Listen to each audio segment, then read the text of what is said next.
Já,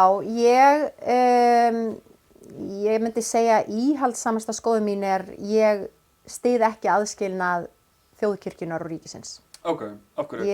Ég af því að þetta þjóðtrúin okkar. Já. Þetta eru gildin okkar, gildi bara hvernig við erum að ala upp börnin okkar, samfélagið okkar. Mér finnst bara kirkjan alveg óbúslega mikilvæg og ég verð bara að segja, þú veist, sérstaklega núna sem bæjarstjóri ég auðvitað bara í góðu sambandi við kirkjurnar í Kópavogi og við bara fólki sem þar og þau eru að bara sinna svo óbóðslega mikilvægu hlutverki fyrir samfélagið okkar.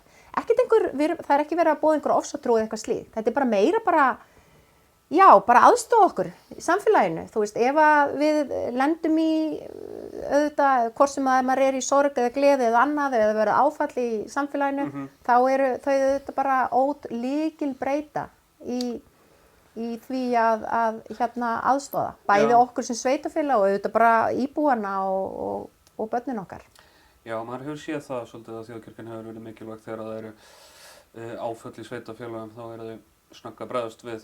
En sko, nú það svo að þjóðkirkjan sjálfseignarstofnun, það ekki rétt hjá mér? Það ekki, þú veist, prestar eru ekki opinberir starfsmenn.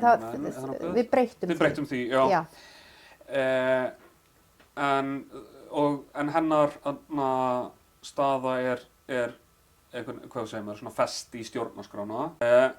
En sko, þegar við tölum þá aðskilnað ríkis og kirkju á Íslandi og hún núna sjálfseignarstofnun, þú veist, það þó bara einhvern veginn svona á filosófískan hátt? Eiginlega, já, þú veist, þetta bara þjóðtrúin okkar. Þú veist, ég vil ekki breyta því, en samt, Guð minn almáttur, ég alveg hlynnt, ég ætla ekki að skipta mér að því þó að þú viljir ekki vera í þjóðkirkjunni.